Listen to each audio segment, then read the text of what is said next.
আচ্ছা, আমরা তো হচ্ছে সবগুলো জুসই মোটামুটি আমরা 15 টাকা থেকে শুরু করে 30 টাকার মধ্যে milkshake, fresh juice, cold coffee, lassi সবই বানানো আমাদের কম প্রাইসের মধ্যে হয়ে গেছে। এখন আপনাদের অনেকের প্রশ্ন থাকতে পারে যে আমরা তো এই আইটেম তৈরি করলাম বা জুস বানাইলাম, এটা বানাইতে গরম কেমন লাগতেছে সবার? আলহামদুলিল্লাহ ভালো। এটাও ক্লাসের একটা পার্ট। এটা যদি আজকে সহ্য করতে পারেন, কালকে আপনি দোকানদারিও করতে পারবেন, দোকানে জবও করতে পারবেন, আপনার দোকানে আপনি দাঁড়াইতে পারবেন। দোকানের মধ্যে তো এসি থাকবে না? থাকবে, মানে দোকানে থাকতে পারে কাস্টমারদের জন্য এসি। আপনি যদি কিচেনে থাকেন আপনার জন্য এসি থাকবে? থাকবে না তো। এটা কি ক্লাসের একটা পার্ট না?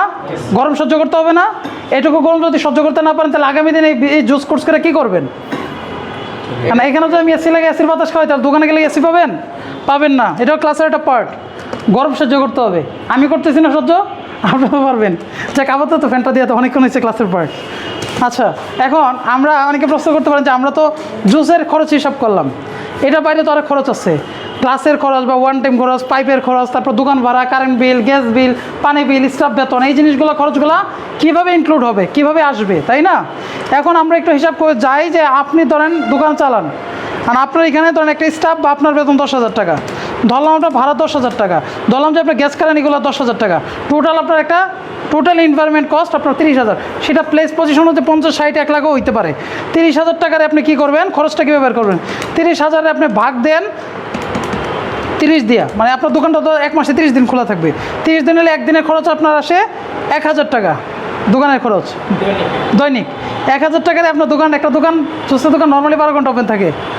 তো 12 ঘন্টা হলে যদি 10টা থেকে 10টা বা 11টা থেকে 11টা 12 ঘন্টা হইলে এই 1,000-এর ভাগ দেন আপনি 12 দিয়ে, মানে 12 ঘন্টা আপনার দোকানটা ওপেন। 12 ঘন্টার ভাড়া আমরা চিন্তা করবো, তাহলে আপনাদের 1 ঘন্টার ভাড়া হচ্ছে, মানে ভাড়া খরচ এভরিথিং, গ্যাস কারেন্ট সব সহ 83 টাকা। এই 83 টাকার আপনি ভাগ দেন 60 দিয়ে, 60 মিনিট, তাহলে আপনি 1 মিনিটে ভাড়া হচ্ছে কত? 1 টাকা 38 পয়সা। এখন এটা যদি ভাগ দেন 60 সেকেন্ড দিয়ে, তাহলে আপনার প্রতি 1 সেকেন্ডে ভাড়া চলে আসবে, ওই পর্যন্ত না যায়, আপনাদের বোঝার সুবিধার্থে।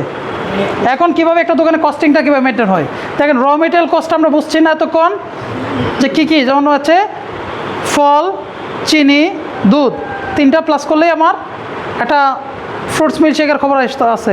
আইসক্রিম, দুধ, চিনি হিসাব করলে আমার রেগুলার আইসক্রিমের মিল্কশেকের হিসাব আসতেছে। ফ্রুট এবং চিনি 2টা যোগ করলে আমার কিসের খরচ আসতেছে? জুসের খরচ আসতেছে। এই খরচগুলো যদি আমরা বুঝি তাহলে ওখানে আমাদের খরচটা এনভায়রনমেন্ট কত কষ্ট আছে বুঝবো না? ধরেন আমি আপনার দোকানে আজকে আমাদের দোকানে সেল হয়েছে কত? 5,000 টাকা। এখন জুসের এতক্ষণ আমরা যে হিসাব করলাম, আমাদের হিসাবে কী বোঝা গেছে? তো জুসের সর্বোচ্চ খরচ 30 থেকে 40%, 100%-এর মধ্যে, তাই না? ব্যাপারটা দেড়মনি। তো 30% যদি হয়, আমরা এই 5,000 টাকার ভাগ দিব, ইন্টু দিব 30%, কি 30%-এ 100 টাকা যদি জুসটা বিক্রি করি আর খরচ পরে 30 টাকা, সেই ক্ষেত্রে 30%। হ্যাঁ, 100 টাকা বিক্রি করতেছি না। আচ্ছা আমরা 100 টাকা বিক্রি করতেছি না, সেই ক্ষেত্রে 30। আচ্ছা, আমি আপনাদেরকে বলি একটা জিনিস, আপনি কত বিক্রি করতেছেন সেটা তো আপনার নিজের ব্যাপার। একটা লেবুর জুস 10 টাকা খরচ পড়ে, লেবুর জুস ফুড কার্টেও 30 টাকা বিক্রি হয়, আর আপনি কেন 15 টাকা বা 20 টাকা বিক্রি করবেন? সেটা তো আপনার ব্যক্তিগত বিষয়, তাই না? এখানে গেলে একটা সেম পুদিনা পাতা যখন অ্যাড হয়, লেমনের যে জায়গায় হচ্ছে লেমন মিন্ট হয়, তখন আপনার খরচ বাড়তেছে 2-3 টাকার পুদিনা বাড়তেছে, 10 টাকার জায়গায় 13 টাকা, তখন আপনি এই পুদিনা পাতার জুসটা সেল করবেন 40 থেকে 50 টাকা। আপনার প্রত্যেকটা খরচের জুসের ক্ষেত্রে আপনার 3 গুণ হয়ে যায়, প্রাইসটা 3 গুণ হয়ে যায়। আপনার র কস্ট হিসাব করে তো ডাবল করলে হবে না, কারণ আপনার এনভায়রনমেন্ট দোকান খরচ আছে না, ওটা তো আপনাকে যোগ করতে হবে। আপনি শুধু ডাবল দাম দিলে হবে না, আপনাকে চিন্তা করতে হবে 3 ডাবল, যেটা র খরচ হবে। এখন কোনো কোনো ক্ষেত্রে যেটা মনে হচ্ছে একটু বেশি বেড়ে যাচ্ছে, ওটা 10 টাকা কম নেন, 20 টাকা কম নেন, সেটা প্লেস বা আইটেমের উপর ডিপেন্ড করে। বাট ম্যাক্সিমাম ট্রাই করবেন যে আপনার 3 গুণ, যেটা যত খরচ হচ্ছে তার 3 গুণ হচ্ছে প্রাইস নির্ধারণ করবেন। কারণ পেঁপে যদি আপনি 15 টাকা বানাইতে পারতেছেন, আপনি 50 টাকার নিচে বেচবেন না, কারণ পেঁপের একটা স্ট্যান্ডার্ড আছে, এটা সব জায়গায় এরকম চলে, অন্য জায়গায় 80-100 টাকা। আপনি আনার জুস আপনার সেল খরচ হচ্ছে 15 টাকা 16 টাকা, আপনি এটা 50-60 টাকার নিচে বিক্রি করেন না। ম্যাঙ্গো জুস আপনার 20 টাকা 30 টাকা খরচ হচ্ছে, আপনি 60-70 টাকা সেল করেন। ড্রাগন জুস 60 টাকার নিচে সেল করেন না। যে ফলের তো একটা গেট আপ আছে, ওয়াটারমেলন, ড্রাগন, ম্যাঙ্গো, এগুলো একটু দামি ফ্রুট, ভালো ফ্রুট, এই জিনিসগুলোর দামটা একটু বেশি থাকবে রেগুলার থেকে। প্রথমত সর্বনিম্ন প্রাইস হবে পুদিনা পাতা, লেবু, কামরাঙ্গা, আমরা, এগুলো হচ্ছে একটু রিজনেবল প্রাইস রাখবেন। তারপর ফলে যখন যাবেন একটু বেশি রাখবেন। আমরা জাস্ট হচ্ছে একটা এক্সাম্পল দিচ্ছি যে আপনি যদি 5,000 টাকা ইন্টু দিয়া 30% হচ্ছে আপনার র মেটেরিয়ালস কস্ট হয়, তাহলে এখানে 1500 টাকা হচ্ছে আপনার কাঁচামাল খরচ, সেটা 2000 হইতে পারে, হোয়াট এভার। 1500 টাকা হচ্ছে নিট খরচ। এই 1500 টাকার সাথে আপনার একদিনের কাঁচামাল যদি 1500 লাগে, দোকানের টোটাল ইনভেস্টমেন্ট যদি 1000 টাকা হয় 30,000 টাকায়, তাহলে যোগ হবে 1000 টাকা। কত আসে? 2500 টাকা। আপনার সেল যদি 5000 হয় তাহলে 5000 মাইনাস 2500 রইল কত? 2500। তো আমরা চিন্তা করলাম যে আমরা কাস্টমারের কাছ থেকে 3 ডাবল দাম নিব না, কিছু ডিসকাউন্ট দিব, এই বাবদ আরও 500 টাকা আমরা মাইনাস করে দিব। তাহলে আপনার বেনিফিট 2000। তো 2000 হলো মাসে 60,000। 60,000 মধ্যে আরও 10,000 বাদ দেন, আপনি 50,000 করেন প্রফিট। আপনি বেকার আছেন বা কোনো কাজ দিয়ে আপনি একটা ছোটো করে দোকান খুইলা 1,500-2,000 টাকা সেল করেন, আপনি মাসে 30,000 ইনকাম করেন, এটা কি যথেষ্ট নয়? রেজিকের মালিক আল্লাহ। আজকে যদি একটা কিছু দিয়ে শুরু করেন, ছোট্ট করে শুরু করেন, কম পুঁজি দিয়ে শুরু করেন। দেখেন একটা জুসের দোকান দিতে আপনারা যে আসছেন, এখানে কোনো লুকানোর কোনো বিষয় আছে? আমরা কোনো কিছু হাইড রাখছি? সব কিন্তু আপনাদের সামনে ওপেন। কী লাগতেছে? একটা চপিং বোর্ড, একটা চাকু, হলে সব ফল কাটতে পারতেছেন, একটা ব্লেন্ডার। একটা ব্লেন্ডার ভালো মানের 6,000 টাকা, চাকু চপিং বোর্ড একটু ভুল বাটি সব 10,000 টাকা। 10,000 টাকা হবে না এই জিনিসগুলো? আচ্ছা আচ্ছা, ওটা হচ্ছে হ্যান্ড ব্লেন্ডার না, আপনার এটাই বেটার। আচ্ছা, তারপরে হচ্ছে আপনার এই ব্লেন্ডারের পরে, আচ্ছা ব্লেন্ডার সহ এগুলো 10,000 টাকা। কারণ আপনি যদি সিলিং কাপ করতে পারেন, সিলিং কাপের মেশিনের প্রাইস 10-12 হাজার টাকার মতো। ওগুলো হচ্ছে, এটার প্রাইস পড়বে হচ্ছে 11,500 টাকা। হ্যাঁ, এটা আমরা এইগুলো ইনটেক সেল করি, আমরা সব সেল করি, এভরিথিং। এই চাইনিজ যত মেশিনারিজ আছে, বেকারি থেকে ধরে এভরিথিং। তো বিষয় হচ্ছে আমরা মানে আমাদের স্টুডেন্টদের কাছে সেল করি না, বাইরে ক্লায়েন্টদের সাথে ডিল করি। কারণ হচ্ছে নিজেদের লোক না, স্টুডেন্টদের সাথে হচ্ছে আন্তরিকতা সম্পর্ক। তো আন্তরিকতা সম্পর্কের মাঝখানে বিজনেস ঢোকানোটা উচিত না। স্টুডেন্টদেরকে কেনা দামে দিবেন ভাই? স্টুডেন্ট না, ব্যাপারটা হচ্ছে আমি বলি না, স্টুডেন্টদের সাথে হচ্ছে বলি, স্টুডেন্টের সাথে ব্যাপারটা হচ্ছে কি, স্টুডেন্টদেরকে আমরা মার্কেট দেখাই যে যান মার্কেটে যান, দেখেন, যাচাই বাছাই করেন, তারপরে নেন। আর আমরা যখন বাইরে ক্লায়েন্ট ডিল করি, ক্লায়েন্টের সাথে আমরা একটা মিটিং করি যে আপনাকে আমি এই প্রোডাক্ট দিব, এই কোয়ালিটি, এই মানের দিব, এত টাকা প্রাইস বা টোটাল ফিক্সড এত অ্যামাউন্ট আসবে, উনি আমাদেরকে অ্যামাউন্ট দিয়ে আমরা তাদেরকে পুরো প্রোডাক্ট দিয়ে দিই।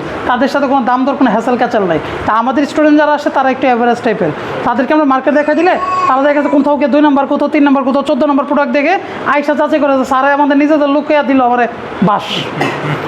আমি ব্লেন্ডার পাইছি 5,000 টাকা, স্যারে কইছে 7,000 টাকা। স্যার যে প্রোডাক্ট দিবে সেই প্রোডাক্টের তো মানে জবাব দিতে থাকে। আপনার কাছে কালকে খারাপ হলে বলতে পারবেন স্যার কী দিচ্ছেন, দোকানদার রেখে কেন কবে যে এটা আপনি নষ্ট করে আনছেন, তখন আপনি কী করবেন? এই জন্য আমরা বেসিক্যালি টুকিটাকি জিনিস নিয়ে স্টুডেন্টদের সাথে কাজ করি না। আমরা একটা দোকানে 10-12 লাখ 15 লাখ টাকার প্রোডাক্ট দিই, কারণ আমার একটা স্টুডেন্ট লাগে 20,000 বা 50,000 টাকার প্রোডাক্ট। এখানে আমার কারণ প্রবলেম হয়ে যায় বেশি। দেখ, এইগুলো অফ টপিক, এগুলো কোনো ইস্যু না। আমরা ইস্যু হচ্ছে কাজের ইস্যু। মার্কেট আছে অনেক, আমরা ছিলাম হচ্ছে একটা ব্ল্যান্ডার, টুকিটাকি জিনিস 7-8 হাজার 10,000 টাকা আমরা কিনে ফেলতে পারবো। তারপর হচ্ছে আপনি যদি ছোট্ট একটা স্ট্রিট ফুডের দোকান দেন, একটা ভ্যানগাড়ি ফুডকার্ট বানান, তাহলে একটা ফুডকার্ট বানাইতে আপনার কত খরচ হবে? যদি এসএস দিয়ে বানান 1 লাখ টাকা প্লাস যায়, এমএস দিয়ে বানাইলে হয়তো 70-80 হাজার টাকা হয়। তারপরে সাইজের উপরে 50-60-30-এর মধ্যে বানানো যায়। এটা সাইজ এবং ম্যাটেরিয়ালসের উপরে ডিপেন্ড করে, মেটাল কি দিতেছেন। সেকেন্ড হ্যান্ড কিনলে আপনার 1 লাখ টাকার গাড়ি 50-60 হাজার টাকা পাওয়া যায়, বা 60,000 টাকার গাড়ি 30,000 টাকা পাওয়া যায়। এগুলো খুঁজে আপনারা দেখতে হবে। আর নতুন কিনলেও যদি কারো একান্ত নিজেরা না বানাইতে পারেন, আমাদের সহযোগিতা লাগলে নিতে পারেন, আমাদের টিম আছে, আমরা বানাই দিতে পারি। তবে সেটা প্রাইস একটা স্ট্যান্ডার্ড মানের হবে, কার প্রোডাক্টের কোয়ালিটি ওই মানের হবে। কারণ বাজারে আপনি এভারেজ যদি শীট দিয়ে বানান তাহলে অনেক কমে বানাইতে পারবেন। বুঝতে পারছেন সবাই? আচ্ছা, এখন আপনারা আমি জাস্ট একটা এক্সাম্পল, যে এই যে এটা হচ্ছে 3 ফিট বাই 6 ফিট একটা টেবিল, এটা 3 দিক দিয়ে যদি প্লেট লাগান আর এদিক দিয়ে একটা স্লাইডিং ডোর দেন, এটাই হচ্ছে একটা ফুডকার্টের বক্স হয়ে গেল। এদের চারপাশে 4টা পায়া, উপরে একটা 2 চালা, 3 দিকে গ্লাস, আপনার ফুডকার্ট রেডি। নিচের বক্স আছে, আপনি জুস টুসের জিনিসপত্র স্টক করতে পারেন। 2টা থাইরে রাখলেন ফল টল সাজানোর জন্য, টেবিলের উপরে ব্লেন্ডার রাখলেন, এই যে এক টেবিলে কাজ করতেন সারাদিন, ধরে নেন এটা আপনার ফুডকার্ট, স্ট্রিট ফুড। দোকান হলে দোকানের মতো করে ডেকোরেশন হবে, স্টিকার হবে, একটু লাইটিং হবে, সামনে সাইনবোর্ড হবে। খরচটা হচ্ছে নিজের কাছে, কিন্তু আমার বানানোর জন্য উপকরণের খরচ কি? একটা ব্লেন্ডার, চাকু চপিং বোর্ড, টুকিটাকি 10,000 টাকা।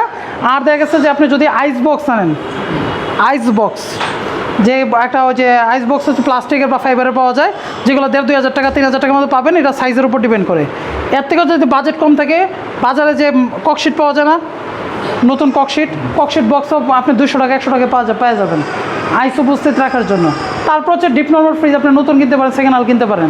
তার মানে কি 20,000 টাকা বাজেট করলে একটা জুসের ছোটোখাটো সেট আপ রেডি করা পসিবল, ইনভারমেন্ট সব কিছু। আর দোকান সহ এটা 50-60-1 লাখও যেতে পারে, সেটা আপনার রুচি এবং প্রোডাক্টের কোয়ালিটির উপর ডিপেন্ড করতেছে।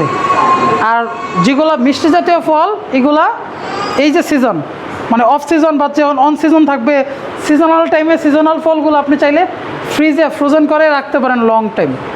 কাঁচা আম, পাকা আম, তারপরে হচ্ছে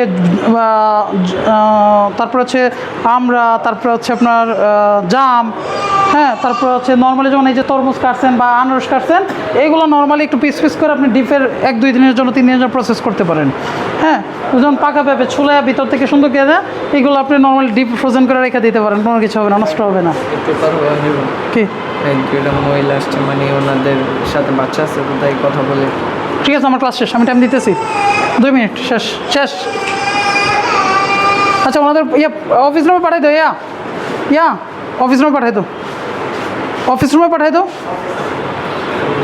আমি বসতেছি। আচ্ছা, আপনাদেরকে এখন হচ্ছে ক্লাস নিয়ে কোনো প্রশ্ন আছে আরও?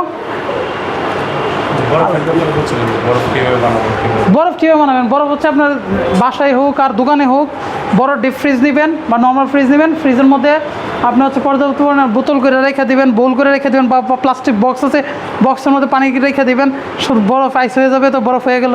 এখন সেই বরফ আপনি কীভাবে ভাঙবেন? ভাঙার সহজ প্রসেস হচ্ছে টিউব আছে না, টিউব, সিএনজি টিউব, গাড়ির মোটা টিউব, এই মোটা টিউবটা 2 পাশ থেকে কেটে একটা পাশ হচ্ছে আপনি ওই যে যারা জুতা সেলাই করে বা সেলাই করে তাদেরকে দিয়ে হাতে ভালো করে একটা কর্নার সেলাই দিয়ে দিবে, আর একটা কর্নার তো খালি, ওই কর্নার বড় আইসের টুকরা ঢুকান। আর হচ্ছে মুগুর তো চিনেন, কাঠের মুগুর বা বড় মোটা টাইপের কোনো কাঠ, তাছাড়া হচ্ছে ওয়ালে ফালার মধ্যে জোরে যেটা বাড়ি দেন, তাহলে হচ্ছে রাবার তো ফাটবেও না, ভাঙবে না, মচকাবেও না, ভিতরে দেখবেন সব গোড়া গোড়া। আর যেখানে অনেক আইস ফ্যাক্টরি আছে তাদের ওইখানে যদি ভালো মানসম্মত আইস থাকে সেখান থেকে কালেক্ট করতে পারেন, আর নিজের সুবিধা অনুযায়ী নিজে বানিয়ে নিতে পারেন, এই হচ্ছে বিষয়। আরও কারো কোনো প্রশ্ন? অবশ্যই সেটা ইউজ করা যাবে, যেটুকু চিনি তার অর্ধেক পানি দিয়া হালকা একটু জাল দেবেন, ভিডিও অফ করে দেবো, হালকা একটু জাল দেবেন, তাহলে চিনি সেটা রেডি হয়ে যাবে। আচ্ছা,